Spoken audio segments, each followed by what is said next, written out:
যদি আপনার কাছে একটা লামসাম অ্যামাউন্ট থাকে, অর্থাৎ একটা কোনো মোটা টাকা থাকে এবং আপনি চাচ্ছেন এমন কোনো জায়গায় আপনার সেই টাকাটাকে ইনভেস্টমেন্ট করতে যেখানে আপনার টাকাটা 100% সেফ থাকবে এবং তার পাশাপাশি আপনি সেখান থেকে একটা ডিসেন্ট রিটার্ন আর্ন করতে পারবেন, তাহলে সর্বপ্রথম যে অপশনটি আসে সেটা হচ্ছে পোস্ট অফিস। কারণ পোস্ট অফিসে আপনারা যে কোনো স্কিমে যে টাকায় ইনভেস্টমেন্ট করেন না কেন সেটা 100% গভর্নমেন্ট অফ ইন্ডিয়ার আন্ডারে 100% সুরক্ষিত থাকে। সেই সাথে আজকে যে স্কিমটি নিয়ে আলোচনা করব সেই স্কিমে যদি আপনারা ইনভেস্টমেন্ট করেন তাহলে ট্যাক্স বেনিফিটের সুবিধা সহ আপনারা সেখান থেকে একটা ভালো ডিসেন্ট রিটার্ন আর্ন করতে পারবেন। তো আজ আমি যে স্কিমটি সম্পর্কে আলোচনা করব সেটা হচ্ছে পোস্ট অফিসের এনএসসি স্কিম বা ন্যাশনাল সেভিংস সার্টিফিকেট স্কিম। এটা 5 বছরের একটা স্কিম এবং পোস্ট অফিসে বর্তমানে যতগুলো 5 বছরের সেভিংস স্কিম রয়েছে তার মধ্যে সবচেয়ে বেশি বেনিফিট পাওয়া যাচ্ছে পোস্ট অফিসের এই এনএসসি স্কিম থেকে। তো ভিডিওটি খুবই ইনফরমেটিভ হতে চলেছে, তাই স্কিপ না করে ভিডিওটি শেষ পর্যন্ত অবশ্যই দেখবেন, কারণ এই ভিডিওতে আমি এই এনএসসি স্কিম সম্পর্কে সমস্ত তথ্য A to Z বিস্তারিতভাবে আপনাদের সঙ্গে তুলে ধরবো এবং ভিডিও শেষে এই এনএসসি স্কিমের ক্যালকুলেটর সহ পোস্ট অফিসে অন্য যে সমস্ত 5 বছরের সেভিং স্কিম রয়েছে সেগুলোর সাথেও এই এনএসসি স্কিমের তুলনা করে দেখাবো যে এনএসসি স্কিমে আপনারা কতটা বেশি সেখান থেকে ইন্টারেস্ট আর্ন করতে পারবেন। তো প্রথমে আমরা আলোচনা করব এই স্কিমের এলিজিবিলিটি ক্রাইটেরিয়া নিয়ে, অর্থাৎ কে এই স্কিমে ইনভেস্টমেন্ট করতে পারবেন। তো আপনাদেরকে জানিয়ে দিই যে প্রাপ্তবয়স্ক যে কোনো ব্যক্তি এই স্কিমে সিঙ্গেল অ্যাকাউন্ট ওপেন করাতে পারে এবং যদি আপনি জয়েন্ট অ্যাকাউন্ট ওপেন করতে চান কারোর সঙ্গে সেক্ষেত্রে আপনারা ম্যাক্সিমাম 3 জন মিলে জয়েন্ট অ্যাকাউন্ট ওপেন করতে পারেন। তবে 10 বছরের কম বয়সের কোনো মাইনরের নামে যদি আপনি অ্যাকাউন্ট ওপেন করতে চান বা আনসাউন্ড মাইনরের নামে অ্যাকাউন্ট ওপেন করতে চান সেক্ষেত্রে তার গার্ডিয়ান বা তার বাবা মা এই অ্যাকাউন্ট তার বিহাফে ওপেন করতে পারেন এবং সেটাকে অপারেট করতে পারেন। কিন্তু যদি কোনো 10 বছর বা তার বেশি বয়সের মাইনরের নামে অ্যাকাউন্ট খুলতে চান সেক্ষেত্রে এই অ্যাকাউন্টটিকে সিঙ্গেল অ্যাকাউন্ট হিসেবে ওপেন করাতে পারেন। তো এরপরে যে ইম্পর্টেন্ট পয়েন্টটা দেখবো সেটা হচ্ছে এই স্কিমের ম্যাচুরিটি পিরিয়ড, অর্থাৎ এনএসসি স্কিমে যদি আপনারা ইনভেস্টমেন্ট করতে চান তাহলে আপনার সেই টাকাটা কতদিনের জন্য ইনভেস্ট হবে। তবে এই ব্যাপারে আপনাদেরকে জানিয়ে দিই যে এনএসসি স্কিম 2 রকমের ছিল, একটা ছিল এনএসসি 8 যেটা ছিল 5 বছরের স্কিম এবং আরেকটা হচ্ছে এনএসসি 9 সেটা হচ্ছে 10 বছরের স্কিম। তবে বর্তমানে এনএসসি 9 যেটা রয়েছে 10 বছরের স্কিম সেটাকে ডিসকন্টিনিউ করা হয়েছে এবং শুধুমাত্র এনএসসি 8 যেটা রয়েছে 5 বছরের স্কিম সেটাকে অ্যাক্টিভ রাখা হয়েছে। অর্থাৎ বর্তমানে আপনারা এনএসসি স্কিমে যদি ইনভেস্টমেন্ট করতে চান তাহলে আপনার টাকাটা এনএসসি 8 বা 5 বছরের এনএসসি সার্টিফিকেটে ইনভেস্টমেন্ট হবে। তো এরপরে যে পয়েন্টটা সম্পর্কে জানবো সেটা হচ্ছে নমিনেশন এবং আপনাদেরকে জানিয়ে দিই যে আপনারা যদি এনএসসি স্কিমে ইনভেস্টমেন্ট করতে চান তাহলে আপনারা নমিনেশনের ফ্যাসিলিটিকে অ্যাভেল করতে পারবেন এবং বর্তমানে এটা ম্যান্ডেটরি। আপনারা পোস্ট অফিসে যে কোনো স্কিমে ইনভেস্টমেন্ট করেন না কেন সেটাতে আপনাকে নমিনেশন অবশ্যই দিতে হবে এবং আপনি আপনার পছন্দ মতো যে কাউকে নমিনি সিলেক্ট করতে পারেন। তো এরপরে একটা গুরুত্বপূর্ণ পয়েন্ট সম্পর্কে জানবো সেটা হচ্ছে এর লোন ফ্যাসিলিটি, অর্থাৎ এই স্কিমে আপনারা যে টাকাটাকে ইনভেস্টমেন্ট করবেন যদি আপনার বাই চান্স কখনো টাকার প্রয়োজন পড়ে তাহলে সেই টাকার উপরে আপনারা কোনো লোন তুলতে পারবেন কিনা। তো এর উত্তরে আপনাদেরকে জানিয়ে দিই যে আপনারা এনএসসি স্কিমে যে টাকাটা ইনভেস্টমেন্ট করবেন সেখান থেকে কোনো রকম লোন ফ্যাসিলিটি আপনি অ্যাভেল করতে পারবেন না। তবে এই ক্ষেত্রে একটা সুবিধা আপনারা পাবেন সেটা হচ্ছে আপনারা এই এনএসসি স্কিমে যে টাকাটাকে ইনভেস্টমেন্ট করবেন সেই টাকাটা ইনভেস্টমেন্ট করার পরে সেটার বিনিময়ে আপনারা একটা পাসবুক পাবেন। আগে সার্টিফিকেট প্রদান করা হতো, এখন সেটার পরিবর্তে পাসবুক প্রদান করা হয় এবং সেখানে আপনার সমস্ত পার্টিকুলার্স আপনারা কত টাকা ইনভেস্টমেন্ট করলেন, কত টাকা ম্যাচুরিটি বেনিফিট পাবেন, কত বছরের জন্য ইনভেস্টমেন্ট করলেন সমস্ত পার্টিকুলার এন্টার করা থাকে। তো আপনারা সেই পাসবুকটাকে মর্টগেজ হিসাবে যে কোনো ফিনান্স কোম্পানি বা ব্যাংকে মর্টগেজ রেখে বা বন্ধক রেখে আপনারা সেখান থেকে লোন তুলতে পারেন এবং এক্ষেত্রে এই লোনের পরিমাণ হবে আপনার যে এনএসসি সার্টিফিকেট বা এনএসসি স্কিমের যে ভ্যালু রয়েছে আপনি যে টাকাটাকে ইনভেস্টমেন্ট করেছেন তার 90% থেকে 100% পর্যন্ত আপনারা লোন তুলতে পারেন। এক্ষেত্রে একটা উদাহরণ দিলে আপনাদের কাছে ব্যাপারটা ক্লিয়ার হবে। ধরুন আপনি পোস্ট অফিসের এই এনএসসি স্কিমে 1 লাখ টাকা ইনভেস্টমেন্ট করেছেন, তো এক্ষেত্রে যদি আপনি সেই 1 লাখ টাকার এনএসসি অ্যাকাউন্টটিকে আপনি মর্টগেজ রেখে কোনো ব্যাংক বা ফিনান্স কোম্পানি থেকে লোন নিতে চান তাহলে তার 90% থেকে 100% অর্থাৎ আপনি সর্বোচ্চ 90,000 থেকে 1 লাখ টাকা পর্যন্ত আপনি লোন তুলতে পারবেন। তো এরপরে যে ইম্পর্টেন্ট পয়েন্টটা দেখবো সেটা হচ্ছে অ্যাকাউন্ট ট্রান্সফার, অর্থাৎ যদি আপনি কোনো পোস্ট অফিসে এই এনএসসি সার্টিফিকেট বা এনএসসি স্কিমে ইনভেস্টমেন্ট করেন এবং আপনি চাচ্ছেন সেই অ্যাকাউন্ট থেকে অন্য কোনো পোস্ট অফিসে ট্রান্সফার করতে, সেক্ষেত্রে সেটা আপনারা খুব সহজেই করতে পারবেন। তবে সেই সাথে আপনারা এই অ্যাকাউন্টকে চাইলে এক ব্যক্তির নাম থেকে অন্য ব্যক্তির নামেও ট্রান্সফার করতে পারবেন, তবে এটা বিশেষ কিছু শর্ত সাপেক্ষেই হয়। তো প্রথম যে শর্তটা রয়েছে সেটা হচ্ছে যদি অ্যাকাউন্ট হোল্ডার অর্থাৎ যার নামে এই অ্যাকাউন্ট ওপেন করা হবে এনএসসি অ্যাকাউন্ট সে যদি মারা যায় সেক্ষেত্রে তার যে নমিনি রয়েছে বা তার যে লিগাল হেয়ার রয়েছে তার নামে ওই অ্যাকাউন্টটিকে ট্রান্সফার করা যেতে পারে। আবার যদি জয়েন্ট অ্যাকাউন্ট হয় অর্থাৎ এনএসসি সার্টিফিকেট যদি কোনো ব্যক্তি জয়েন্ট হিসেবে ওপেন করান সেক্ষেত্রে প্রাইমারি যে অ্যাকাউন্ট হোল্ডার থাকবে তার যদি ডেথ হয়ে যায়, সেক্ষেত্রে যে জয়েন্ট অ্যাকাউন্ট হোল্ডার থাকবে তার নামে ওই অ্যাকাউন্টটিকে ট্রান্সফার করা যেতে পারে। আবার যদি কোনো বিশেষ ক্ষেত্রে বা বিশেষ কারণে কোনো ব্যক্তির এগেনস্টে কোর্ট অর্ডার জারি করে যে সেই এনএসসি সার্টিফিকেটকে অন্য একজন ব্যক্তির নামে ট্রান্সফার করতে হবে, সেক্ষেত্রে সেই এনএসসি সার্টিফিকেটকে অন্য যে কোনো ব্যক্তির নামে ট্রান্সফার করা যেতে পারে। তো এরপরে আমরা যে ইম্পর্টেন্ট পয়েন্টটা দেখবো সেটা হচ্ছে প্রিম্যাচুরিটি ক্লোজার বা পিএমসি।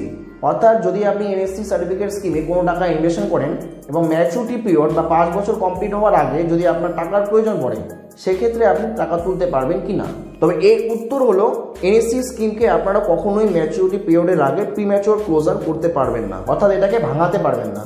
এটার লক ইন পিরিয়ড হচ্ছে 5 বছর, অর্থাৎ আপনি এই স্কিমে যে টাকাটাকে ইনভেস্ট করবেন সেটা পুরোপুরি 5 বছরের জন্য ফিক্সড হয়ে যাবে এবং একমাত্র 5 বছর পরেই আপনি সেই টাকাটাকে তুলতে পারবেন আপনার ম্যাচুরিটি অ্যামাউন্ট সহ। তবে এই প্রিম্যাচুর ক্লোজার করার ক্ষেত্রে কিছু বিশেষ কন্ডিশন রয়েছে, যার উপর বেস করে এই এনএসসি সার্টিফিকেটকে বা এনএসসি স্কিমকে যে কোনো সময় প্রিম্যাচুর ক্লোজার করা যেতে পারে। তো প্রথম যে কন্ডিশনটা রয়েছে সেটা হলো due to death of account holder. অর্থাৎ কোনো অ্যাকাউন্ট হোল্ডারের যদি ডেথ হয়ে যায়, সেক্ষেত্রে সেই এনএসসি সার্টিফিকেটকে বা এনএসসি স্কিমকে বা অ্যাকাউন্টকে যে কোনো সময় প্রিম্যাচুর ক্লোজার করা যেতে পারে। এক্ষেত্রে কোনো রকমের কোনো লক ইন পিরিয়ড থাকবে না। এবং দ্বিতীয় যে কন্ডিশনটা রয়েছে সেটা হচ্ছে বাই কোর্ট অর্ডার। অর্থাৎ কোনো কারণে যদি কোনো কোর্ট অর্ডার দেয় যে কোনো ব্যক্তির এনএসসি সার্টিফিকেটকে প্রিম্যাচুর ক্লোজার করাতে হবে, সেক্ষেত্রে যে কোনো সময় সেটাকে প্রিম্যাচুর ক্লোজার করা যেতে পারে। এবং তৃতীয় যে কন্ডিশন রয়েছে সেটা হচ্ছে যদি কোনো ব্যক্তি তার এনএসসি অ্যাকাউন্টকে বা এনএসসি সার্টিফিকেটকে মর্টগেজ হিসেবে ব্যবহার করে কোনো ব্যাংক বা ফিনান্স কোম্পানি থেকে লোন নেয় এবং লোন নেওয়ার পরে যদি সেই লোনটাকে শোধ না করে, সেক্ষেত্রে সেই ব্যাংক বা ফিনান্স কোম্পানি চাইলে তার মর্টগেজ হিসেবে ব্যবহার করা সেই এনএসসি সার্টিফিকেটকে যে কোনো সময় প্রিম্যাচুর ক্লোজার করাতে পারে। তো এরপরে একটা গুরুত্বপূর্ণ পয়েন্ট সম্পর্কে আমরা জানবো, সেটা হচ্ছে ট্যাক্স বেনিফিট কি রয়েছে। যেমনটা আপনাদেরকে শুরুতেই বলেছিলাম যে আপনারা এই এনএসসি সার্টিফিকেট স্কিমে যদি ইনভেস্ট করেন, সেখান থেকে আপনারা ট্যাক্স বেনিফিটের ফ্যাসিলিটিকে অ্যাভেল করতে পারবেন। তো আপনারা ইনকাম ট্যাক্স অ্যাক্ট 1961 এর সেকশন 80C এর অনুযায়ী সর্বোচ্চ 1.5 লাখ টাকার ট্যাক্স বেনিফিটের জন্য আপনারা এলিজিবল হবেন এই স্কিমে যে টাকাটা আপনারা ইনভেস্ট করবেন। এবং সেই সাথে আপনাদেরকে জানিয়ে দিই যে আপনারা এই স্কিম থেকে যে ইন্টারেস্টটা আর্ন করবেন সেটা কিন্তু ট্যাক্সেবল ইন্টারেস্ট হবে। সেই সাথে আপনাদেরকে এটাও জানিয়ে দিই যে আপনারা এই স্কিম থেকে যে ইন্টারেস্টটা আর্ন করবেন তার উপর পোস্ট অফিস মারফত কোনো রকমের টিডিএস ডিডাকশন হবে না। তবে আপনি যদি ইনকাম ট্যাক্সের আওতায় পড়েন এবং ইনকাম ট্যাক্স যখন আপনি ফাইল করবেন, তখন ইনকাম ফ্রম আদার সোর্স অপশনে আপনি এই এনএসসি স্কিম থেকে মোট যত টাকা ইন্টারেস্ট আর্ন করেছেন সেটাকে আপনাকে দেখাতে হবে বা উল্লেখ করতে হবে। তো এরপরে যে ইম্পর্টেন্ট পয়েন্টটা সম্পর্কে জানবো সেটা হচ্ছে ডিপোজিট লিমিট। অর্থাৎ এই এনএসসি সার্টিফিকেটে কত টাকা মিনিমাম ইনভেস্টমেন্ট করা যায় এবং ম্যাক্সিমাম কত টাকা ইনভেস্টমেন্ট করা যায়। তো এই ক্ষেত্রে আপনাদেরকে জানিয়ে দিই, আপনারা চাইলে মিনিমাম 1000 টাকা দিয়ে এই এনএসসি সার্টিফিকেটে ইনভেস্টমেন্ট করতে পারেন এবং 100 টাকার গুণিতকে ম্যাক্সিমাম যে কোনো সংখ্যা পর্যন্ত বা যে কোনো অ্যামাউন্ট পর্যন্ত আপনারা এই স্কিমে ইনভেস্টমেন্ট করতে পারেন। এক্ষেত্রে কোনো রকমের লিমিট নেই এবং সেই সাথে আপনারা যত খুশি সংখ্যক এই অ্যাকাউন্ট ওপেন করাতে পারেন। এই অ্যাকাউন্ট ওপেনিংয়ের ক্ষেত্রে কোনো রকমের লিমিট নেই। তো এরপরে লাস্ট যে ইম্পর্টেন্ট পয়েন্টটা সম্পর্কে আমরা জানবো সেটা হচ্ছে এর ইন্টারেস্টের। অর্থাৎ এই এনএসসি স্কিমের বর্তমান ইন্টারেস্ট কত রয়েছে। তো এনএসসি স্কিমে বর্তমান ইন্টারেস্ট রয়েছে 7.7%, যেটা অ্যানুয়ালি কম্পাউন্ড হয় কিন্তু পেবেল হয় ম্যাচুরিটিতে। তো এবার আমরা চলে এসেছি ম্যাচুরিটি ক্যালকুলেটারে। তো আপনাদেরকে আমি ক্যালকুলেট করে দেখাবো যদি আপনারা এই স্কিমে ইনভেস্টমেন্ট করেন সেক্ষেত্রে আপনারা কতটা রিটার্ন বেনিফিট নিতে পারবেন। তো উদাহরণ হিসাবে আমি আপনাদেরকে দেখাবো যদি আপনারা এই স্কিমে 50,000, 1 লাখ বা 5 লাখ এবং 10 লাখ টাকা ইনভেস্টমেন্ট করেন, সেক্ষেত্রে কত টাকা আপনারা টোটাল আর্ন করতে পারবেন। তো যদি আপনারা এই স্কিমে 50,000 ইনভেস্টমেন্ট করেন, তাহলে 5 বছরে মোট ইন্টারেস্ট আর্ন করবেন 22,451 টাকা। অর্থাৎ আপনার মোট রিটার্ন বেনিফিট হবে 72,451। আবার যদি এই স্কিমে আপনারা 1 লাখ টাকা ইনভেস্টমেন্ট করেন, সেক্ষেত্রে 5 বছরে মোট ইন্টারেস্ট আর্ন করবেন 44,903 টাকা। অর্থাৎ আপনার মোট রিটার্ন বেনিফিট হবে 1,44,903 টাকা। আবার যদি এই স্কিমে আপনারা 5 লাখ টাকাকে ইনভেস্টমেন্ট করেন, সেক্ষেত্রে 5 বছরে মোট ইন্টারেস্ট আর্ন করবেন 2,24,517 টাকা এবং 5 বছর পরে আপনি মোট রিটার্ন বেনিফিট পাবেন 7,24,517 টাকা। আবার যদি আপনারা এই স্কিমে 10 লাখ টাকাকে ইনভেস্টমেন্ট করেন, সেক্ষেত্রে মাত্র 5 বছরে আপনারা মোট ইন্টারেস্ট আর্ন করবেন 4,49,034 টাকা। অর্থাৎ মোট রিটার্ন বেনিফিট পাবেন 14,49,034 টাকা।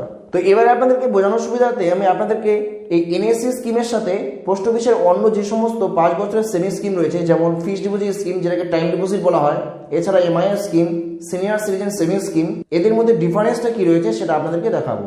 অর্থাৎ আপনারা এনএসসি স্কিমে কতটা বেশি ইন্টারেস্ট আর্ন করতে পারবেন এই সমস্ত স্কিমগুলোর তুলনায়, সেটা আপনারা এটা দেখার পরে বুঝতে পারবেন। তো যদি আপনারা পোস্ট অফিসের ফিক্সড ডিপোজিট স্কিম যেটাকে টাইম ডিপোজিট বলা হয় সেটাতে 1 লাখ টাকা ইনভেস্টমেন্ট করেন, তাহলে বর্তমানে যে ইন্টারেস্ট রেট রয়েছে 7.5%, সেই অনুযায়ী আপনারা মোট 38,570 টাকা ইন্টারেস্ট আর্ন করবেন অর্থাৎ 5 বছরে মোট রিটার্ন বেনিফিট পাবেন 1,38,570 টাকা। আবার এমআইএস স্কিমে যদি 1 লাখ টাকা ইনভেস্ট করেন তাহলে বর্তমান 7.4% ইন্টারেস্ট অনুযায়ী 5 বছরে মোট ইন্টারেস্ট আর্ন করবেন 37,020 টাকা, অর্থাৎ আপনার মোট রিটার্ন বেনিফিট হবে 1,37,020 টাকা। আবার সবচেয়ে বেশি পপুলার সিনিয়র সিটিজেন সেভিংস স্কিমে যদি আপনারা 1 লাখ টাকা ইনভেস্টমেন্ট করেন তাহলে 8.2% বর্তমান ইন্টারেস্ট রেট অনুযায়ী 5 বছরে মোট ইন্টারেস্ট আর্ন করবেন 41,000, অর্থাৎ আপনার মোট রিটার্ন বেনিফিট হবে 1,41,000 টাকা। কিন্তু আপনারা যদি পোস্ট অফিসের এই 5 বছরের এনএসসি স্কিমে ইনভেস্টমেন্ট করেন তাহলে মাত্র 1 লাখ টাকা ইনভেস্টমেন্ট করলেও এবং ইন্টারেস্ট রেট 7.7% হলেও আপনারা এই স্কিম থেকে 5 বছরে 44,903 টাকা শুধুমাত্র ইন্টারেস্ট আর্ন করবেন, অর্থাৎ আপনার মোট রিটার্ন বেনিফিট হবে 1,44,903 টাকা। তো সুতরাং আপনারা বুঝতে পারছেন যে এই এনএসসি স্কিম থেকে আপনারা কতটা বেশি রিটার্ন বেনিফিট আর্ন করতে পারেন। তো এখানে একটা ইম্পর্টেন্ট পয়েন্ট আপনাদেরকে জানিয়ে দিই যে এই টিডি, এমআইএস এবং সিনিয়র সিটিজেন সেভিংস স্কিমের তুলনায় এনএসসি স্কিমে বেশি ইন্টারেস্ট এই কারণেই পাওয়া যায় কারণ এমআইএস স্কিম এবং সিনিয়র সিটিজেন সেভিংস স্কিমে এই ইন্টারেস্ট রেটটা সিম্পল ইন্টারেস্ট হিসেবে ক্যালকুলেট হয় এবং টিডি স্কিম বা ফিক্সড ডিপোজিট স্কিম এবং এনএসসি স্কিমে এই ইন্টারেস্ট রেটটা কম্পাউন্ড ইন্টারেস্ট হিসেবে ক্যালকুলেশন হয় এবং যেহেতু টাইম ডিপোজিটের বা ফিক্সড ডিপোজিটের ইন্টারেস্ট রেটটা এনএসসি এর তুলনায় অনেকটা কম, সেক্ষেত্রে এই সমস্ত স্কিমের তুলনায় এনএসসি স্কিমে বেশি ইন্টারেস্ট আপনারা আর্ন করতে পারবেন এবং সেই কারণেই এসসি/এসএস বা সিনিয়র সিটিজেন সেভিংস স্কিমের ইন্টারেস্ট রেট পোস্ট অফিসের অন্যান্য সমস্ত স্কিমের তুলনায় এমনকি এনএসসি স্কিমের তুলনায় বেশি হওয়া সত্ত্বেও 8.2% হওয়া সত্ত্বেও এই এনএসসি স্কিম থেকেই বেশি ইন্টারেস্ট আর্ন করা যায়, যেহেতু এসসি/এসএস এর সিম্পল ইন্টারেস্ট এবং এনএসসিতে কম্পাউন্ডিং ইন্টারেস্ট দেখা যায়। তো আজকের ভিডিওটি কেমন লাগলো কমেন্ট করে অবশ্যই জানাবেন। যদি এই ধরনের ইনফরমেটিভ ভিডিও আরও দেখতে চান তাহলে চ্যানেলটিকে অবশ্যই সাবস্ক্রাইব করে রাখবেন এবং ভিডিওটিকে বেশি বেশি শেয়ার করে অন্যদেরও দেখার সুযোগ করে দেবেন। ভালো থাকবেন, দেখা হচ্ছে পরের ভিডিওতে।